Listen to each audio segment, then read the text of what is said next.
Goalkeeper. Goalkeeper मैदान पर एकमात्र खिलाड़ी होता है जिसे अपने हाथों का उपयोग करने की अनुमति होती है, लेकिन केवल दंड क्षेत्र के भीतर। उनका मुख्य काम सीधा साधा है, गेंद को नेट में जाने से रोकना। वे शॉट्स रोकते, हैंड क्रॉस पकड़ते हैं, खतरे वाली गेंद को मुक्का मारकर बाहर निकालते हैं और कॉर्नर या फ्री किक स्थितियों में बचाव पंक्ति को व्यवस्थित करते हैं। लेकिन आधुनिक गोलकीपर केवल शॉट्स रोकने से कहीं ज्यादा करते हैं। कुछ अलग शैलियां होती हैं। पारंपरिक गोलकीपर आमतौर पर गोल के पास रहते हैं और त्वरित बचाव और स्थिति निर्धारण पर ध्यान केंद्रित करते हैं।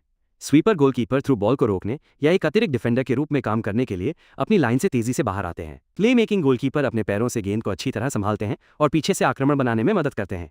आज के शीर्ष गोलकीपर अक्सर इन तीनों शैलियों को जोड़ते हैं। उदाहरण के लिए एलिसन बेकर और माइक मैनन उत्कृष्ट शॉट स्टॉपर हैं जिनके पास पीछे से गेंद को वितरित करने की भी क्षमता है। अतीत में जानलुइगी बफनाइकर कैसलास और लेव याशिन जैसे दिग्गजों ने इस स्थिति को परिभाषित किया।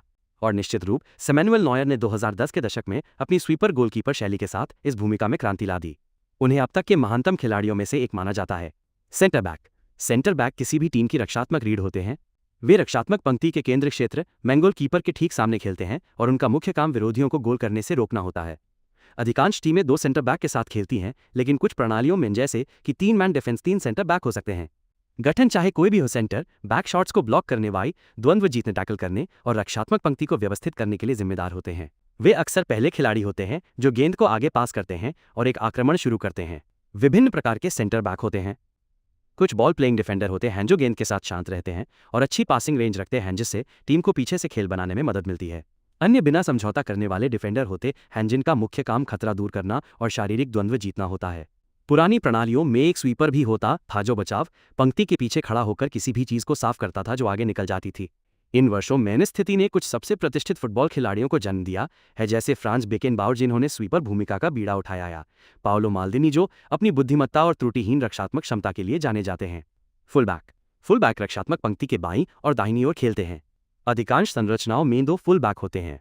उनका मुख्य काम विपक्षी विंगरों तेज वाइड हमलावर खिलाड़ियों के खिलाफ बचाव करना और दंड क्षेत्र में क्रॉस को रोकना होता है। लेकिन आधुनिक फुटबॉल में फुल बैक सिर्फ बचाव करने से कहीं ज्यादा करते हैं। उनसे अक्सर पूरी विंग गलियारे में ऊपर नीचे दौड़ने, आक्रमण में सहायता करने और खुद क्रॉस डालने की उम्मीद की जाती है। फुल बैक की कई अलग अलग शैलियां होती हैं। पारंपरिक फुल बैक मुख्य रूप से रक्षा पर ध्यान केंद्रित करते, हैंड रन को ब्लॉक करने और टैकल जीतने के लिए गहरी ड्रॉपिंग करते हैं। आक्रामक फुल बैक ओवरलैपिंग रन बनाते हैं और अंतिम तीसरे में बहुत योगदान देते हैं। और फिर इन्वर्टेड फुलबैक होते हैं जो गेंद के कब्जे में होने पर मध्य मिडफील्ड क्षेत्र में कट करते हैं, जिससे मिडफील्ड से खेल को नियंत्रित करने में मदद मिलती है। इस स्थिति में खेलने वाले कुछ सर्वश्रेष्ठ खिलाड़ियों में काफू शामिल हैं जो ब्राजील के लिए एक निरंतर आक्रामक खतरा थे, और रॉबर्टो कार्लोस जो अपनी गति और शक्तिशाली फ्री किक के लिए प्रसिद्ध थे। हाल ही में मार्सेलो और फिलिप लाम ने अपनी बुद्धिमत्ता और आक्रामक चलने की क्षमता से इस भूमिका को फिर से परिभाषित किया। विंग बैक फुल बैक के समान होते हैं, लेकिन वे मैदान में अधिक आगे खेलते हैं और अधिक आक्रामक जिम्मेदारियां लेते हैं। उनका उपयोग 3 सेंटर बैक वाली संरचनाओं में किया जाता है, जिसका अर्थ है कि विंग बैक को पूरी विंग गलियारे को अकेले कवर करने की आवश्यकता होती है। ये खिलाड़ी एक फुल बैक और एक विंगर के संयोजन के रूप में कार्य करते हैं। जब उनकी टीम बचाव करती है तो वे डिफेंस का समर्थन करने के लिए पीछे हटते हैं। जब आक्रमण करते हैं तो वे टीम को फैलन क्रॉस डालने और कभी कभी खुद गोल करने वाली स्थितियों में आने के लिए आगे बढ़ते हैं। इस भूमिका में सफल होने के लिए खिलाड़ियों को अविश्वसनीय सहन शक्ति, गति और सामरिक जागरूकता की आवश्यकता होती है, क्योंकि वे लगातार रक्षा और आक्रमण के बीच स्विच करते रहते हैं। विंग बैक भूमिका में चमके कुछ प्रसिद्ध उदाहरणों में रॉबर्टो कार्लोस शामिल हैं जो ब्राजील के लिए लगभग एक विंगर के रूप में खेलते थे, और जियासिंटो फैचेटी 1960 के दशक में नियमित रूप से आगे बढ़ते हुए खेलने वाले पहले डिफेंडरों में से एक। डिफेंसिव मिडफील्डर जिसे अक्सर नंबर 6 की स्थिति कहा जाता है, डिफेंस के ठीक सामने खेलते हैं, पीछे की पंक्ति के लिए एक ढाल के रूप में कार्य करते हैं। अधिकांश टीमें एक डिफेंसिव मिडफील्डर का उपयोग करती हैं, लेकिन कुछ संरचनाएं 2 का उपयोग करती हैं। उनका मुख्य काम विपक्षी आक्रमणों को तोड़ना, गेंद को वापस जीतना और टीम को गहराई से खेल बनाने में मदद करने के लिए एक सुरक्षित पासिंग विकल्प प्रदान करना होता है। इस स्थिति के भीतर कई अलग अलग भूमिकाएं होती हैं।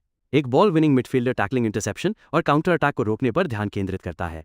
एक डीप लाइन प्लेमेकर दबाव में शांत रहता है और सटीक पासिंग के साथ गति को नियंत्रित करता है। कुछ खिलाड़ी दोनों करते हैं, गेंद को जीतते हैं और तुरंत आक्रमण शुरू करते हैं। प्रसिद्ध डिफेंसिव मिडफील्डरों में क्लाउड माकेलेल शामिल हैं जो इतने अच्छे थे कि इस स्थिति को अक्सर माकेलेल रोल कहा जाता है, और सर्जियो बुस्केट्स जिन्होंने बार्सिलोना के स्वर्ण युग के दौरान मिडफील्ड को नियंत्रित करना आसान बना दिया।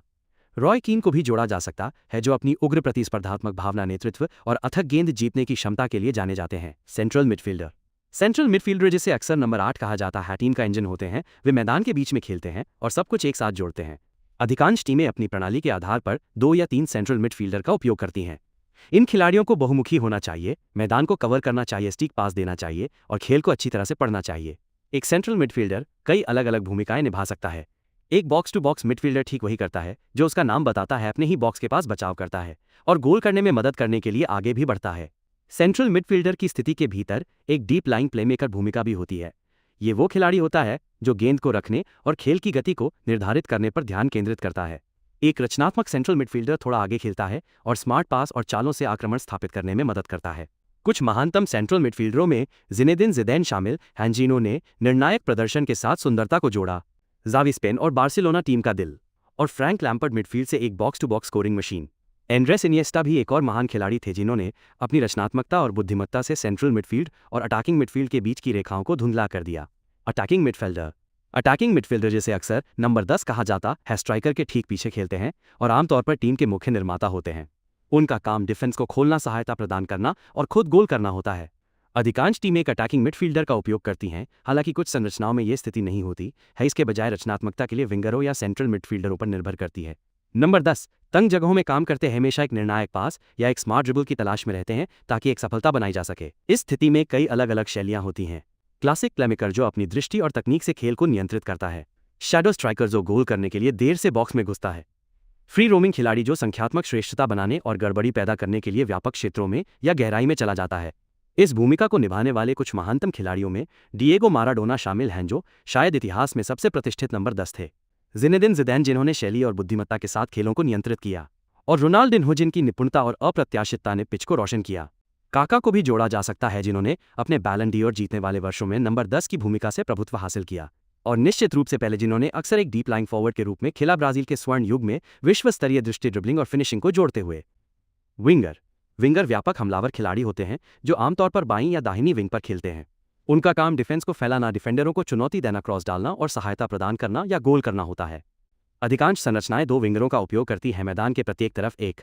वे आक्रमण करते समय व्यापक रहते हैं, अपनी गति और कौशल का उपयोग करके विरोधियों को पछाड़ते हैं और जगह बनाते हैं। विंगरों की कई अलग अलग शैलियां होती हैं। पारंपरिक विंगर व्यापक रहते हैं और गेंद को अंदर क्रॉस करते हैं। इन्वर्टेड विंगर अपने मजबूत पैर से शूट करने के लिए अंदर कट करते हैं। इनसाइड विंगर अधिक संकीर्ण रूप से काम करते हैं, अधिक गोल स्कोरिंग हमलावरों की तरह खेलते हैं। इस भूमिका में खेलने वाले कुछ सर्वश्रेष्ठ खिलाड़ियों में क्रिस्टियानो रोनाल्डो शामिल हैं, जिन्होंने एक विनाशकारी बाएं विंगर के रूप में शुरुआत की थी इससे पहले कि वे एक सेंट्रल फॉरवर्ड में विकसित हुए। लियोनेल मेसी जिन्होंने बार्सिलोना में दाहिनी विंग पर शुरुआत की, सैकड़ों गोल करने के लिए अपने बाएं पैर से अंदर कट करते थे।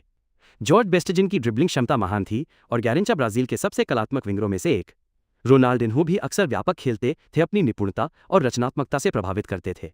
स्ट्राइकर जो अक्सर नंबर 9 की जर्सी पहनते हैं, टीम के मुख्य गोल स्कोरर होते हैं। वे आक्रमण रेखा पर सबसे आगे खेलते हैं और उनसे उम्मीद की जाती है कि वे अवसरों को समाप्त करें, चाहे वह निकट सीमा से हो, बॉक्स के बाहर से हो या हवा में हो।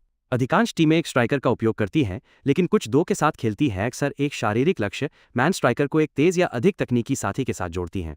गठन चाहे कोई भी हो, सिद्धांत में स्ट्राइकर का काम सीधा है लेकिन व्यवहार में अविश्वसनीय रूप से कठिन है। गेंद को नेट में डालना। विभिन्न प्रकार के स्ट्राइकर होते हैं।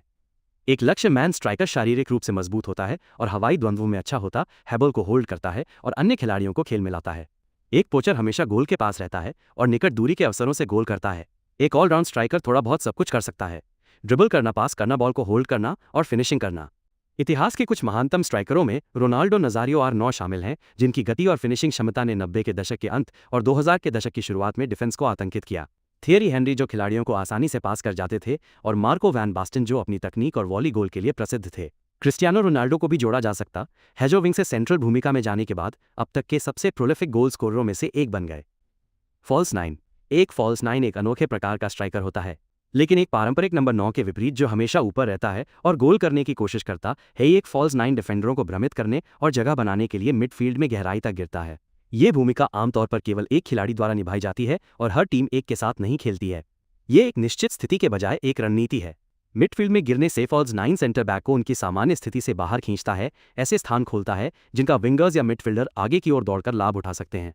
फॉल्स 9 सिर्फ एक रचनात्मक खिलाड़ी नहीं होता, उनके पास असाधारण फुटबॉल बुद्धि, तंग जगह में गेंद को नियंत्रित करने की क्षमता और तेजी से खेलने की क्षमता होनी चाहिए। हमले का नेतृत्व करने के बजाय वे एक छिपे हुए प्लेमेकर की तरह काम करते हैं। फॉल्स 9 का सबसे प्रसिद्ध उदाहरण बार्सिलोना में पेप गार्डियोला के तहत लियोनेल मेसी थे। जब वो मिडफील्ड में वापस गिरने लगे तो डिफेंडर नहीं जानते थे कि उनका पीछा करें या अपनी स्थिति बनाए रखें, और उस भ्रम के कारण फुटबॉल इतिहास की सबसे प्रभावशाली टीमों में से एक का उदय हुआ। हालांकि आज के समय में ये उतना सामान्य नहीं है। फॉल्स 9 अभी भी फुटबॉल के सबसे दिलचस्प सामरिक विकासों में से एक है जिसने पारंपरिक स्ट्राइकर भूमिका को पूरी तरह से उलट दिया। देखने के लिए धन्यवाद, और यदि आपको ये वीडियो पसंद आया तो सुनिश्चित करें कि आपने चैनल को सब्सक्राइब किया है और सूचनाएं चालू की हैं। वीडियो अंत तक देखने के लिए धन्यवाद और जल्द ही मिलते हैं।